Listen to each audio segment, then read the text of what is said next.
So obviously this walk is primarily about Arundel in the Civil War, but I will be mentioning other eras as well. But I think we can say there were three reasons why there was civil war in England, and a fourth one that I'll add to be a bit controversial and also to make the connection with today. So the first reason is religious, and it's the most important reason. So even though a lot of historians in the 60s and 70s were keen to emphasise more the socio-economic side of it, I think religion is crucial. And you can see that in the behaviour of people. So there is this tension between those who see the English Reformation that began with Henry VIII as principally this country dividing off from the Church of Rome and the Pope. But there are others who see it as an opportunity for a thorough, total reformation of the Church and the removal of all traits of Catholicism. So just one example, I could give many, but one example of how dramatic this could be and how strongly people held these beliefs. The altar rail. If you go into any Anglican church, well actually Anglican church, Methodist church, most churches apart from the evangelical, you go into the church and you look ahead, and at the end is the altar with the vestments on and a rail in front of it. That's what we accept. But that was not accepted in the 17th century. The hardline Protestants, usually referred to for ease as the Puritans, this was an anathema, because they did not accept that anything at all supernatural was taking place at the communion. That it was superstitious nonsense to say the bread turned into the flesh of Christ and the wine turned into the blood of Christ. It was a commemoration. So when Charles I appointed Archbishop William Laud in 1633 as Archbishop of Canterbury, he zealously implemented what he called the restoration of the dignity of the clergy. And the dignity was all about these rituals and vestments and so forth. So Puritan congregations would break into churches with axes, smash down the altar rail, throw off all the vestments, drag the table into the body of the nave, so it was a commemorative table only.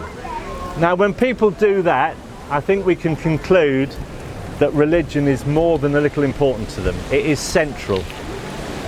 And I think I ought to add as well, over in East Sussex, the Weald of East Sussex was probably the most Puritan area, arguably, in England. And again, you can tell that by the names they gave their children, like Faint Not Kinard of Chiddingly, Search the Scriptures Nat of Uckfield, and the never to be forgotten Fly Fornication Richardson of Waldron.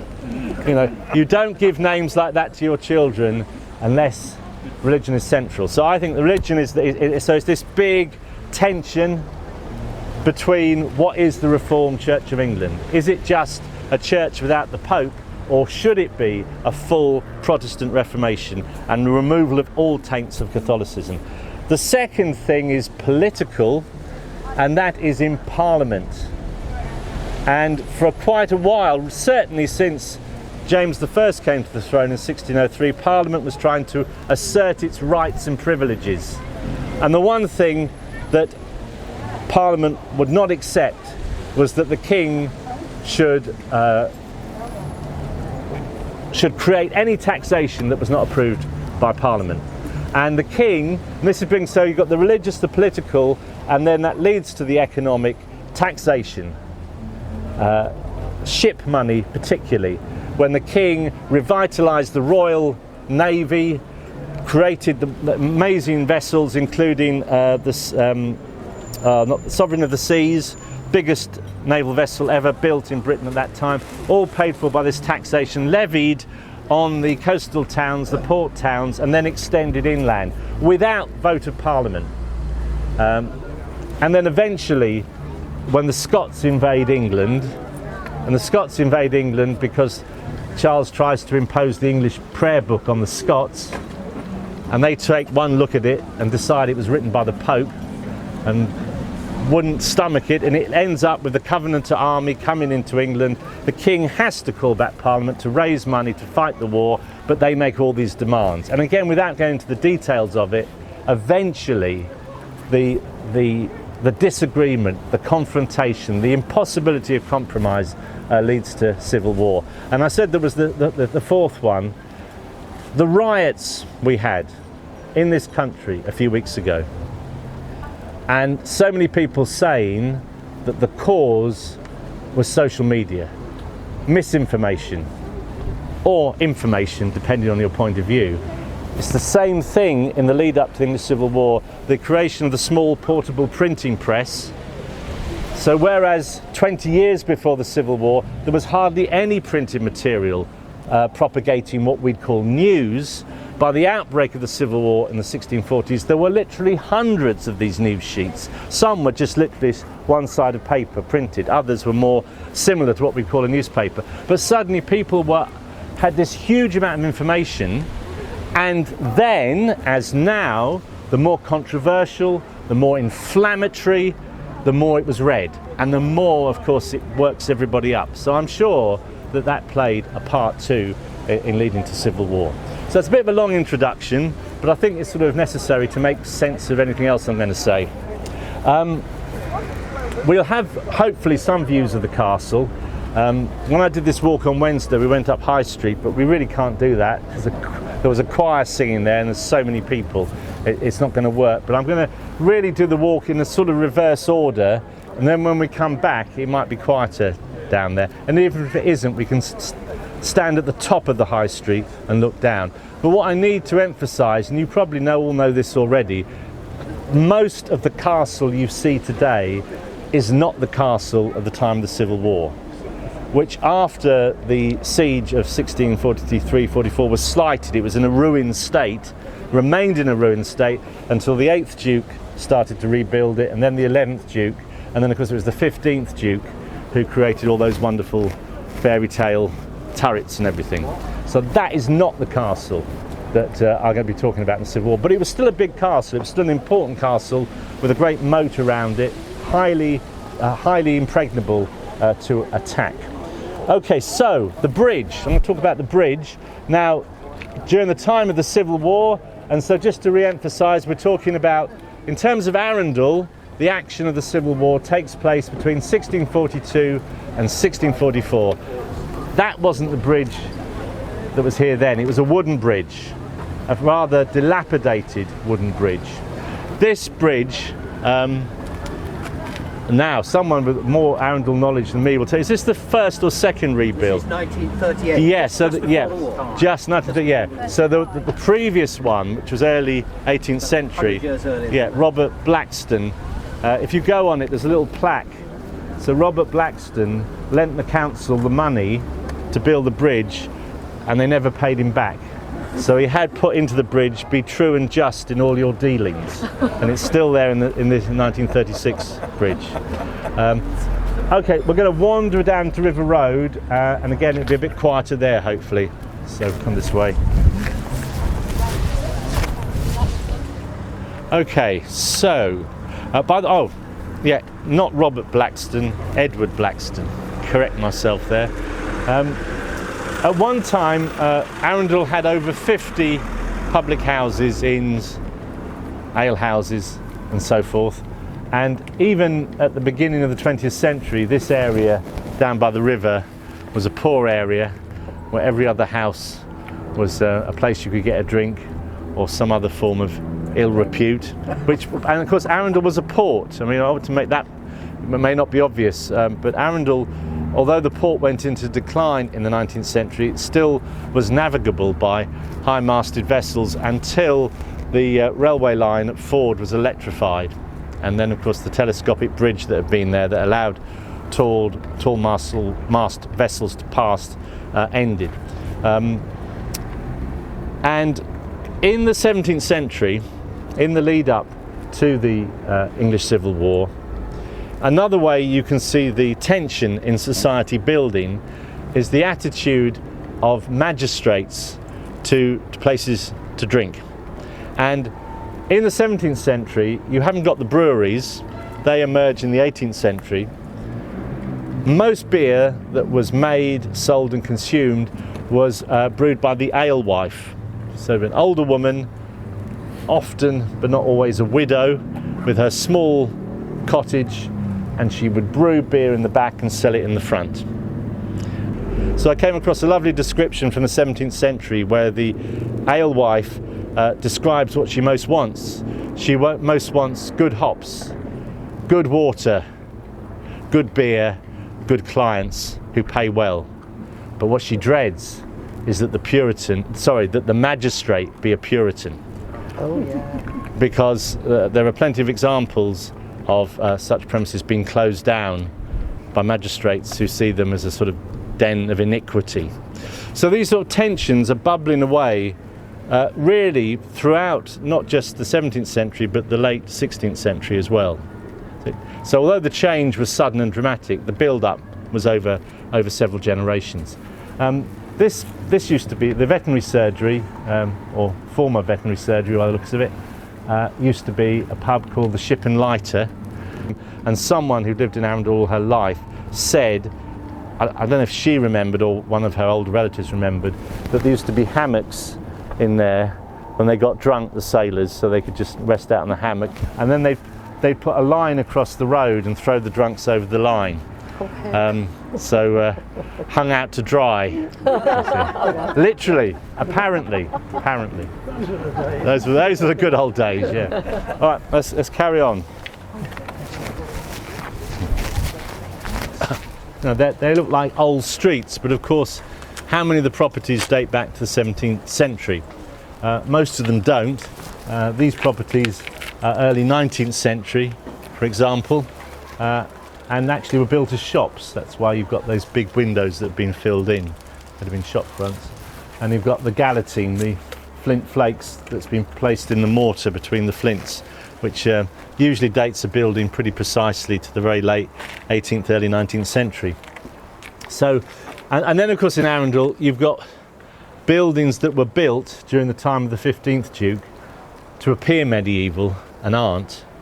And then there are buildings that are Tudor or even earlier, that appear more modern, but actually they've been refronted in more recent times. So you have to be very clever to know, and often it's only by going up in the roof space of a building you can tell exactly how old it is. So there's a lot of things to deceive in Arundel about what's old and what isn't. Now we're going to walk up here into Tarrant Street, Tarrant being the old name for the Arun. We're going to walk up into Tarrant Street and turn left. Now as we turn left you'll notice the King's Arms, and that's believed to be the oldest pub in Arundel, dating back to 1625. So that is before the Civil War, so that would have been there then. So we can imagine, if we like, soldiers from both sides going in there to drink, maybe to argue, maybe to draw swords, who knows. Arundel was attacked and counterattacked on 3 occasions between December 1642 and December 1643. So it wasn't the best place to have a habitation at that time. And it's the last occasion that's the big one. That is when the castle is besieged during that winter. And that is when you have an army massed here, a parliamentary army of about 10,000 men. And bear in mind how small the population was back then, and bear in mind how small the population of Sussex was back then. It's believed there were only 3 places in the whole of Sussex that had a population of 2,000 or more, and that would have been Chichester, Lewes and Rye. So by our standards, even the biggest place was a village. So 10,000 men living off the land, living off the people, it's not going to be welcome, is it? Not for them or anybody else. And I'll be referring to names, and when I refer to names I'll try and always mention if they're parliamentarian or royalist, because I say it once, it's hard to remember, isn't it? But the main players, the important people to try and remember, are Sir Ralph Hopton, General Hopton. He was the royalist general, and Hopton scored great victories for the king in the southwest of England. And it was his success that led him into Hampshire and brought about his daring attack into Sussex, into West Sussex, during December 1643, which I'll return to. Then on the opposite side, there's Sir William Waller, General Waller, who was the parliamentary general. Hopton royalist, Waller parliamentarian. And these two are constantly sparring with each other throughout the Civil War. They were friends from their youth. And as young men of about 19 years of age, they were the bodyguard for Queen Elizabeth of Bohemia, who was the sister of Charles I. Because this is a period of the 30 Years' War, one of the most brutal wars that Europe ever saw, and so that queen definitely needed bodyguards. So they were close. They weren't just friends, they were comrade in arms. And Waller actually writes to Hopton at one point saying, you know, what a tragedy this is that we're pitted against each other, that we're thrown onto the stage of war, and we must play it out as best we can. And there would have been lots of friendships that came up against it during the Civil War, and families, of course, who were divided as well at that time. So we're going to walk up. So notice the King's Arms. The building you see straight ahead of you was the Queen's Arms. So there was the King's Arms one side, the Queen's Arms the other, but that hasn't been a pub for a long, long time, now a private residence. Arundel, in common with all medieval towns, was a wall town. So you didn't just have the castle with a wall round it, you had the town with a wall round it. So the castle is walled within a walled town. And this was necessary for defence. And at various points in medieval history, the town was threatened and needed its defences, perhaps most markedly during the war between Stephen and Matilda in the 12th century, when the town was for Matilda and Stephen's forces were massing outside. So, you know, they weren't for decoration, they had a real purpose. So we're going to walk up now where the walls stood. There are no remnants, but I always think walking up here, maybe it's just my imagination, but there always seems to be a certain atmosphere up this road of the past. Perhaps it's because I know it, I don't know, I just feel there is. So we'll just walk up a short way, then we'll stop again and I'll say a few more things. David. Yeah. I have to say, David is... I live up here. Yeah, and David's the chair of trustees of the museum. Yes. You can see a bit about the wall, because if you look at this house with a gable end and the big window, on the right the ground is much, much higher. So there's a big cliff there. It's hidden by houses. The wall would have come across the top of that cliff. And then where we're roughly now is the Watergate. So the Watergate is where you went from on the road to Chichester. So the road to Chichester's out this way. So there would have been a gate somewhere in this area. Yeah. The big road on the right, the main road on the right there, wasn't there at the time. There was a valley and it was a source of water. So this is the old Arundel workhouse, but not this wasn't here during the Civil War, 1831. So this is all tied in with the Poor Law reform in the 19th century. But poverty was an issue in the 17th century, an increasing issue really, because the population was increasing, but not necessarily the job opportunities. Add to that the consequences of the dissolution of the monasteries, that the monasteries had been the medieval social security system. So without them, what did the poor do? Where did the poor go? Well, the answer was they went begging, often in aggressive gangs. So if you think that's a modern problem, it was certainly an issue during the 17th century. And also, of course, if the beggars were perceived to be outside beggars, foreign beggars, that's even worse. Taffy was a Welshman, Taffy was a thief, Taffy came to my house and stole a side of beef. People were very, very anxious about gangs of aggressive beggars. And that fear plays into the Civil War when you get large amounts of soldiers coming in. Because, now this is interesting, this is a big difference. a lot of the people who served in the Parliamentary Army with William Waller, and another man I should mention, and if you're coming to the talks you'll hear a lot about him, Colonel Herbert Morley of Lewis, who was the leader of the trained bands of Lewis, the Puritan militia. Now these people, they joined the army out of religious conviction. So the Puritan militia tended to be people who joined out of conviction. Many serving in the Royalist army were there because they hadn't got anything else to do. So that's why they were so feared, particularly Prince Rupert's army. And again, Prince Rupert is foreign, he's German. And so the rumours about what Prince Rupert army is getting up to terrifies people. And the last thing they want are these soldiers coming into their towns.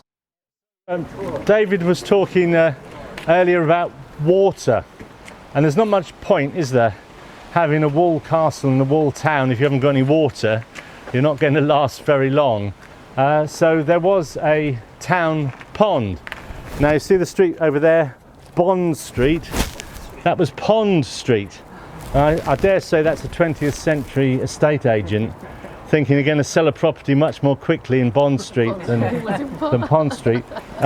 Again, not the Civil War era, but the legend is that these cottages were built by French prisoners of war during the Napoleonic Wars, and there was a French prisoner of war camp at Patching. But I don't know if is that believed, David? Do we believe that? Well, it's thought to be. It's thought that our cottages are built Civil War cottages. Napoleonic War cottages okay, as yeah. well. So you get so many stories, you know, that are repeated as if they're fact, and when someone goes to actually look to the original source, you find out it's all fantasy. So this is a nice quiet moment when I can just say perhaps a few more words. Just walking along here, the cottages, I guess, would have been built where the wall stood, and perhaps, as you were saying, some of the flints are beach pebbles and some are field flints. And you generally expect the wall to have been built of field flints, because it wasn't done for aesthetics, was it? It was done to create a sturdy wall. So it's quite possible that the flints of these cottages came from the wall. And then you've got this remnant here that's rather interesting, because it's not of that cottage, it's not of the, obviously, of the 1980s house next door. So that might be a possible remnant of possible. I'll say no more than that.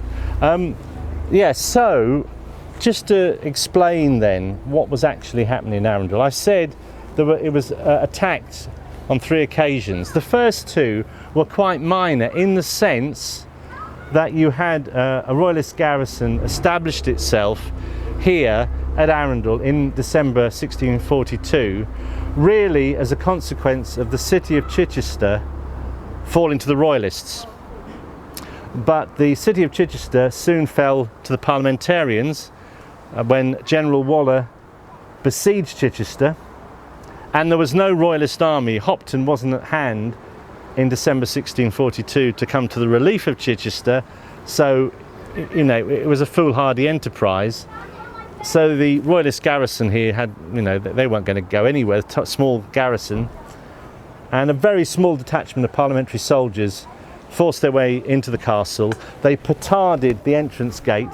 So a petard is like an explosive device that you attach to the doors, light a long fuse, blow in the doors, and they charged in waving their swords, shouting at the top of their voices, which was more than enough to cause the Royalists to surrender.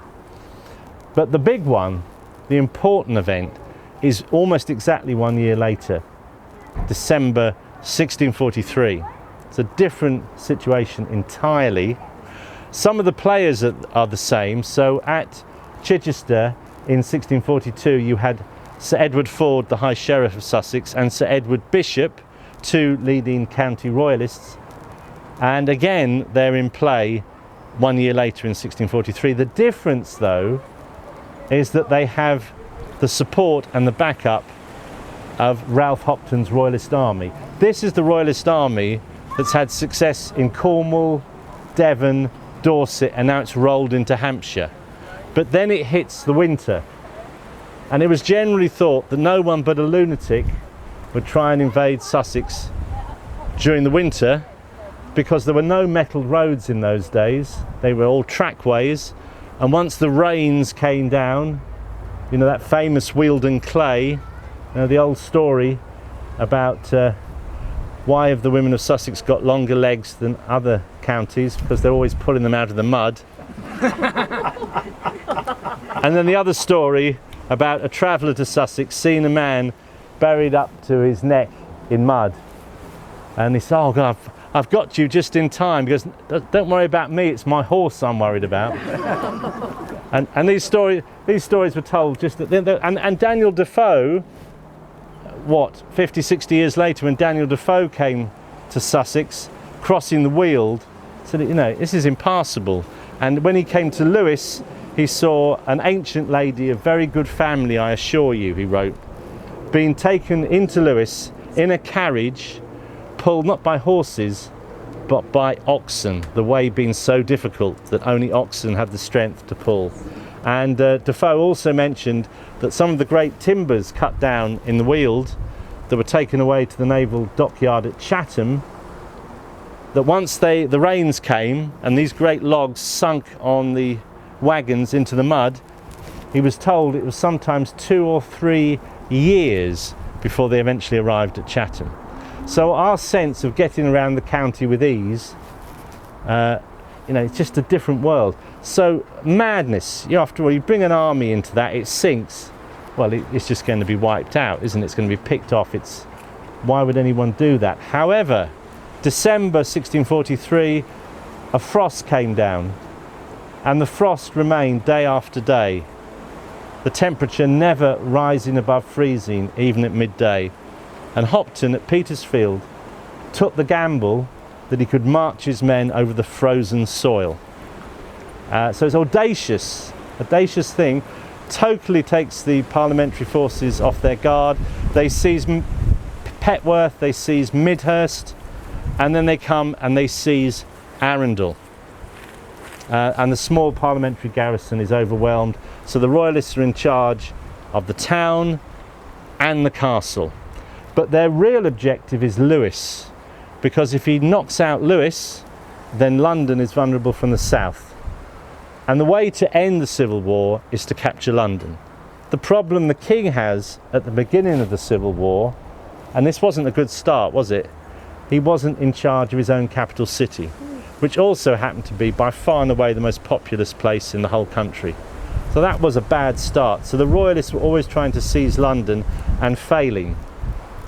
So the Hopton's army gets to the River Adur at Bramber, and all there is there is a small detachment of Puritan militiamen, a few hundred strong, but they put up such furious resistance that Hopton's forces have to retreat back to Parham, the country seat of the bishops, at which point news reaches Hopton that there'd been a mutiny in his forces in Hampshire, that the Cornishmen had rebelled and were fighting the Irishmen.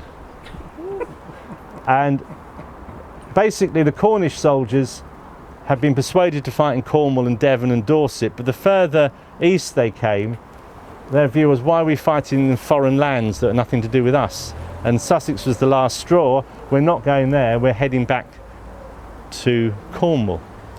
So his army is denuded and it's riven by this strife.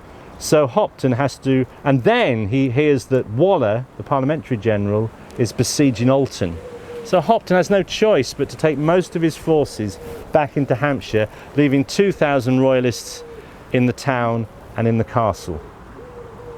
And that could still have been okay, except that Colonel Morley over at Lewes immediately raises up a huge force as far away as Rye. I mean, think how far Rye is. The mayor of Rye led a detachment of volunteers marching through the night to get to Lewes, and then from Lewes they marched across the Adur into West Sussex, and they end up here at Arundel. And then Waller, deciding not to confront Hopton, comes south through Hampshire and comes into Sussex, and he comes to Arundel from the west. So very quickly the royalist garrison at Arundel is cut off and is surrounded by a force that I said earlier eventually reaches 10,000 men. So they're outnumbered 5 to 1. So their only hope is Hopton coming back with his army to relieve them, which I will come to later. So we're going to go over now and look at some earthworks. It's believed that these mounds that you see were created during the Civil War, either as defences put up by the Royalists or earthworks constructed by the besieging party.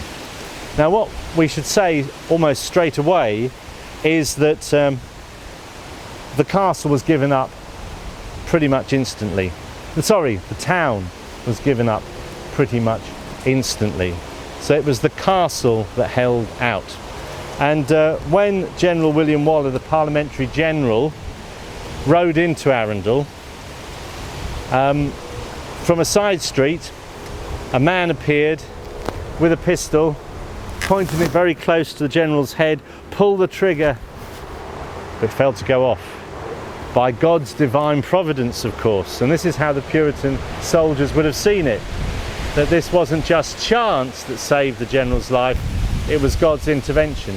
And if you think that and you believe that, that's going to keep your spirits up, isn't it? So you had a lot of people besieging the castle who were in Waller's army. I was going to say professional army, but most of them hadn't been paid for months, so they were restless. But the East Sussex militia, they weren't being paid at all, but they were motivated. And there is correspondence that survives between the Reverend John Coulton, a Puritan preacher who was here at the siege, and Samuel Jeake back at Rye. And Coulton's saying, oh, all the Rye contingent are quite content with their conditions, only your Uncle Pye wants his feather bed. You know, a little jokey comment there. At one point during the siege, there was a man within Waller's forces who was actually a Royalist spy, and his name was Richard Smith. And he had noted down where the parliamentary forces were bedded in, how many muskets they had, how many horses they had, how many cannon they had. Really information that was pretty vital to Hopton, the Royalist general, if he was going to successfully come back into West Sussex and overcome the parliamentary forces. But this man, Richard Smith, was challenged by Puritan militiamen in the middle of the night as he was trying to leave Arundel, searched, and all this information found, and he was hanged also on the bridge. So you had two, you had the attempted assassin and the spy both executed on the bridge, and that would have been seen by the garrison. So that wouldn't have lifted their spirits, would it, really?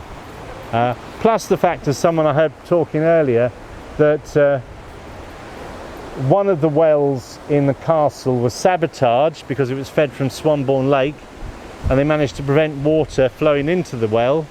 Another well, as David mentioned, an ox fell down it and was putrefying. So things were going very, very badly for the Royalists indeed. Okay, so we're going to walk now to the church, St Nicholas's Church. So we're walking back on ourselves a bit. So if you imagine the situation then, in late December 1643, the Royalist garrison is holed up in the castle. William Waller's men are in the town and around the town, and about 10,000 of them. The spy, being dead, hasn't got through to Hopton. But Hopton, feeling that honour is at stake, feels he should make an attempt to relieve the garrison. So he leaves Petersfield with a force of some 4,000 men. News of this incursion reaches Waller, and then he has to decide how to respond. He's got 10,000 men, so he can easily overwhelm Hopton. But on the other hand, if he takes his forces away from Arundel, that could be a fillip for the Royalists. He doesn't want them to think that they're not fully surrounded by a ring of steel. So he very cleverly and surreptitiously moves most of his forces away from the town and faces down Hopton on the downs near South Harting. There are a few skirmishes of men on horseback, a few musket shots are exchanged, then Hopton, seeing he is hugely outnumbered, retreats back to Hampshire. And that really is the end of the game for the Royalist garrison. However, Waller wants to bring the siege to an end as quickly as possible. He's wasting time here at Arundel when he could be doing more useful things. And this is the main thing about sieges, they waste the enemy's time. So, to bring things to a speedy conclusion, he orders 2 small cannon, known as Sakerdrake cannon, to be hauled up onto the top of the tower of the church, where they could fire directly into the castle. Now, cannon that small weren't going to batter down the walls of the castle, but what they will do is demoralise and spread fear within the garrison, as if things weren't bad enough. They have no food, they may not have had any water, and their position was hopeless. The next thing that Waller does is that he invites Lady Bishop and Lady Ford, who are in the castle with their husbands, to come out of the castle and dine with him and his officers. And they take the invitation and they come out.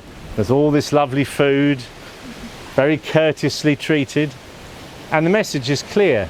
You really need to persuade your husbands to surrender. And if they surrender now, all will be treated with good quarter. But if it carries on, well, who knows what the outcome might be. So they go back into the castle, and within 12 hours, the garrison has surrendered.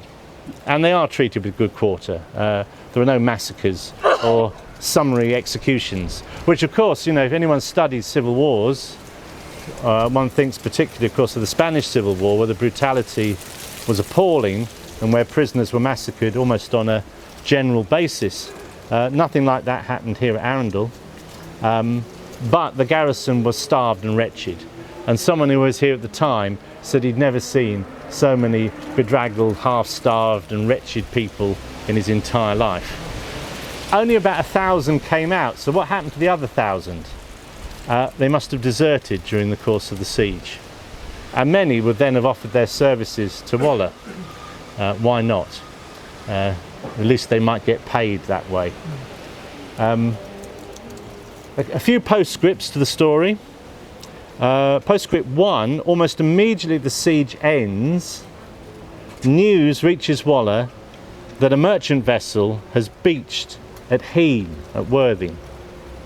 And the local people, as was their barbaric custom, were all over it, scavenging. So he immediately sent soldiers down there to guard it, and eventually salvage came through, quite a large amount of money, and Waller used that money to pay his men. He was an honourable man, he wanted his men paid, but also, pragmatically, if you don't pay soldiers, eventually, the worst case scenario, they're not going to fight very enthusiastically for you. Worst case scenario, you end up like Hopton with a mutiny. Second postscript is that the armies remain in Sussex for several years. And this does not go down well with the local people because they're a drain on resources. Also, soldiery, even the best disciplined soldiery, get up to tricks, or maybe worse. And there is an uprising of the clubmen, C-L-U-B, the clubmen. And these clubmen uprisings take place in Sussex, Hampshire, Dorset, and other places as well. And really, it's a curse on both your houses. They don't want the Civil War. They don't want any soldiers at all in their locality. They want the soldiers out. Well, remember I mentioned William Morley, Colonel William Morley, only 27 years of age when the Civil War broke out, but a sort of senior figure by the time it ends.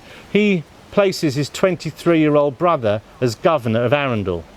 So it's this young, and they're all young men. You know, if you look at the times, they're young men who are doing everything. Even the senior generals are only in their 40s. And so William Morley sends a detachment out to disperse the clubmen at their encampment at Walberton. And he said they were a vulgar multitude, ignorant of manners. So they're dispersed, and there was also a rising of clubmen on the Trundle north of Chichester, again dispersed. I mean, but nonetheless, although they failed, they made the point that people were getting restless. And in 1648, the soldiers were removed permanently, apart from small garrisons. Generally, they were removed from the county of Sussex, at which point things sort of returned to normal, except, of course, the town was in a ruined state. And under the Commonwealth, the old system of quarter sessions was replaced by local county committees, run often by zealous Puritans. And so, rather humiliatingly, the gentlemen and traders of Arundel had to appeal to the Parliamentary Committee at Billingshurst for redress, saying how appallingly the soldiers had treated their shops, their habitations, their streets, and plundered and despoiled, laying all the blame, of course, on the Royalist army, not the Parliamentary army. That was the right thing to do, and they did get some redress. The final postscript is Sir Edward Ford. So Sir Edward Ford had raised trouble in 1642 in Chichester. He raised trouble again in 1643 here in Arundel. In any other civil war, he might have just been taken up to the Tower of London and had his head cut off. But it doesn't happen at all. And some years later, under Cromwell, Cromwell talks to Edward Ford about Edward Ford's ideas for a sewage distribution system in the growing city of London, and gives him the job of doing it. So there's something very, I'm not going to rose tint the Civil War because atrocities happened, but it was a remarkably gentlemanly undertaking, really. And the fact that Edward Ford, who was this serial, well, of course he didn't see himself as a rebel, he saw the others as rebels, but a serial thorn in the flesh of the parliamentary forces and of Cromwell, the fact he was treated so well, I think is quite remarkable. And then finally, it takes many years for Arundel to be rebuilt, to reach its former glory, and the castle was in ruins for about 70 years before the 8th Duke started to restore it. The 11th Duke rebuilt much of it, and then the 15th Duke created it as you see today, and that wasn't completed till 1902. There's a lot I could say about 18th century Arundel. It's one.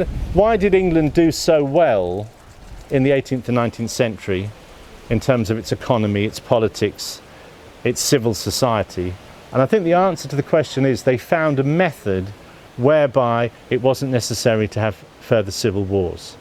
So there were various moments where the Civil War could have broken out again, most notably during the reign of James II in 1688, because he wanted to reintroduce Catholicism, and that would have definitely caused another civil war. He's overthrown where the Whigs overthrow. The Whigs are basically the parliamentarians, the Tories are basically the royalists, and most of the Tories and most of the Whigs say, oh yeah, he's abdicated, because he fled the country fearing the consequences. And then what we have in England is our lovely parliamentary system. You fight the Civil War in the House of Commons, you don't fight it on the streets. And you make sure that everyone does very, very nicely out of it. So by the time you get to the 18th century and general elections, it's a brilliant time for everyone to make a lot of money. And so unlike our elections, where we were promised to be better off and we end up worse off, in the 18th century, the candidate says, "We vote for me, I'll give you this big lot of money." After the election, of course, where it's a reward, not a bribe, obviously, and even the people who have no vote, which is most people, they get treated by the candidates. So if we were down in the High Street and there weren't things going on, you had the Crown and then the Norfolk Arms in the 18th century, one the Tory headquarters, one the Whig headquarters, and for 40 days people could just go in there, get free drink and food if you supported the candidate. And supporting the candidate meant persuading those who could vote to vote in the right direction, because it was all public voting, of course. So, you know, it was mayhem. But that's how the English system worked. Institutionalised corruption at its very best. Until the Victorians came along and spoilt it all with all the Reform Acts. And then no one was ever better off after an election. So on that very cynical note, I shall say thank you very much for joining the walk. Thank you.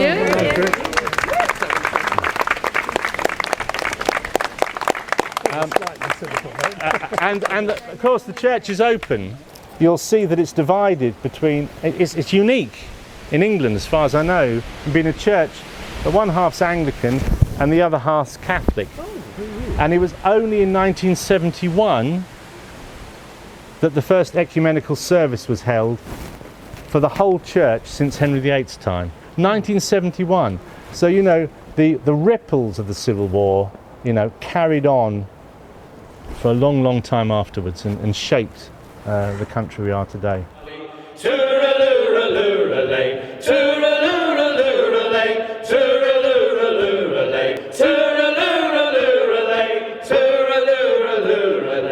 Fighting for